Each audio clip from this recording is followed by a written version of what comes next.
Are you an event host or an event organizer and you've been asked to set up your first hybrid event? And maybe you're freaking out a little bit. I mean, hybrid can mean everything from an in-person audience to having in-person speakers and virtual speakers. It can mean having in-person speakers and a virtual audience. Hybrid just means anything that's online, incorporating itself with anything that's in person. Well, I'm going to walk you through 3 things that you need to consider and questions that are helpful for you to ask your producer, your AV partner, or whoever it is that you lean on for some more of that technical knowledge. And I'm going to break down why these are 3 key aspects that you need to talk through, because these 3 are not the same things that you would have been talking about a couple years ago. So stick around.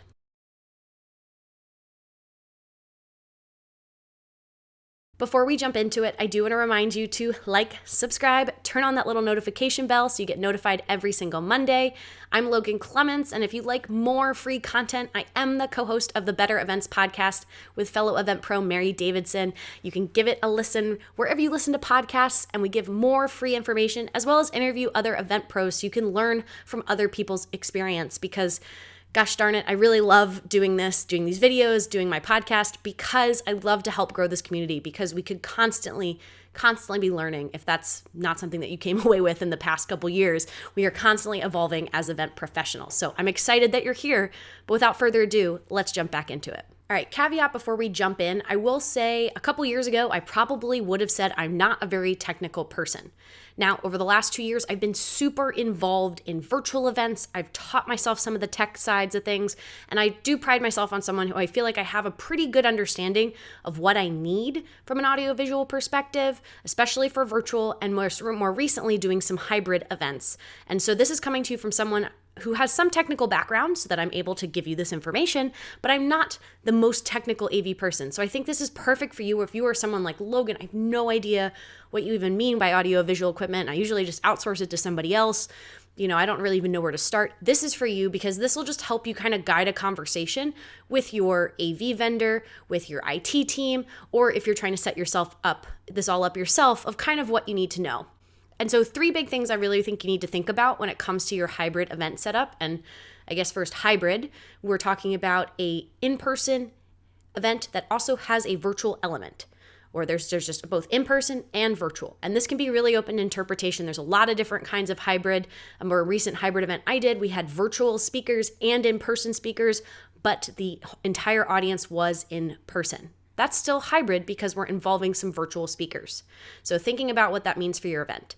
But the big 3 things from your AV perspective is thinking about your video. Who needs to see what? So for that example that I just talked about, when I was doing a hybrid event where we had no virtual audience, just an in-person audience, then it wasn't as important for my cameras. I actually didn't end up renting or utilizing any external cameras. We used webcams and iPads and things like that to give the speakers who were virtual a feel for the room, but it wasn't something that we were broadcasting out anywhere. And so that was a place where we were able to save some money. So thinking about who needs to see what. And I do encourage you, even if you're doing a setup where it's just virtual speakers and no virtual audience, helping think of some creative camera angles will help your speakers kind of see who they're talking to, because unlike virtual, where we'd all be on the same call and we'd either all see each other, or maybe it's a one-way stream like this on YouTube, they would at least know where the audience is. It is helpful to give that context at hybrid events. So whether it's showing your virtual speakers the in-person audience, or maybe the in-person audience seeing comments from your virtual audience. So think about who needs to see what when it comes down to your video equipment. Then for audio, the biggest kicker and mistake I see people make here is not thinking about their audio setup. So the biggest thing to think about is who needs to hear who. And if you have any conversations that happen, think live Q&A. If you want a virtual speaker to be answering live questions from an in-person audience, or a in-person speaker to be answering live questions from the virtual audience, you need to set up your audio cables and what we call a mix-minus feed, meaning you're not going to loop the audio of the virtual speaker back into themselves. And that's where, if you've ever been a part of a virtual event or a Zoom call or a webinar where you get that really nasty feedback, that's because the audio is looping. And so you really want to avoid this. I've was an attendee at a virtual event that it essentially got sabotaged because they hadn't tested out their audio setup, and it was feeding back into the Zoom call because the attendees and the speaker, we were all on the same Zoom call. And so for the in-person room to be able to ask the virtual speaker questions, we were also though able to hear the virtual speaker twice because her audio was looping, because the microphone was picking up her audio in the Zoom, as well as the speaker that was playing it in the physical room was getting picked up again by the mic, and it was just causing this infinite audio loop. So if your head's spinning a little bit with me talking about that, this is a great question to ask your AV team. One of the things I found with working now with some on-site in-venue AV teams is some of them pivoted, some of them have really dived into the virtual hybrid world, but some of them haven't. And so don't assume anything. Don't assume when you're getting an AV package, similar to how you did maybe before the pandemic, before we went virtual and hybrid, it's going to include everything you need. So make sure you're asking these questions. And if it's as simple as just making it very clear who you need to be able to hear who, if there's any live Q&A, if there's any dialogues between people who are not physically in the same space together, that is a very important step. And the third aspect that you really need to think about when it comes to the tech you need on your hybrid side is to think about, are you recording your event and how will you use that recording?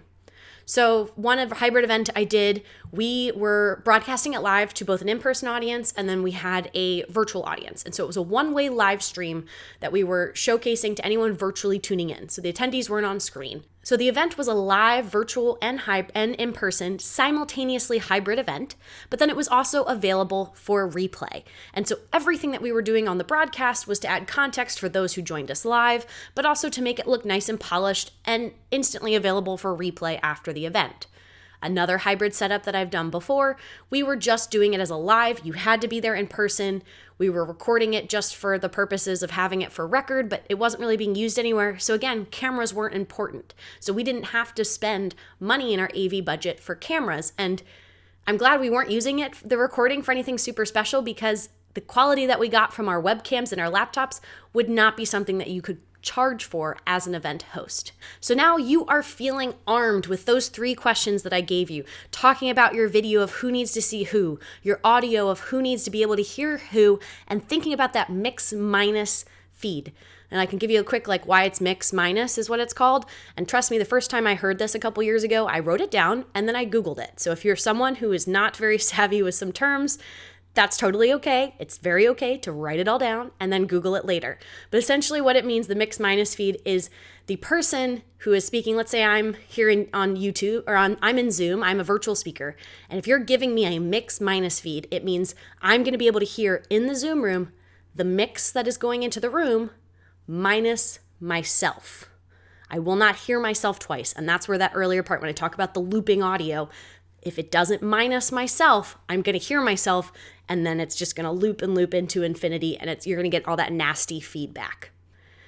And then lastly, thinking about your recording. What do you want to use with it? I have so many other videos that I talk about being intentional with your event planning process, and this is no exception. You really need to think about what you want to use the recording for, what you're going to do with the video after, and that can help you build your budget or rationalize why you're going to spend more money than you might have had in previous years to have fancy cameras, or to skip that part of your budget this year because you're really not going to use it. And unfortunately, I don't have an answer for which is better than the other, because you're the one who's going to know your organization the best.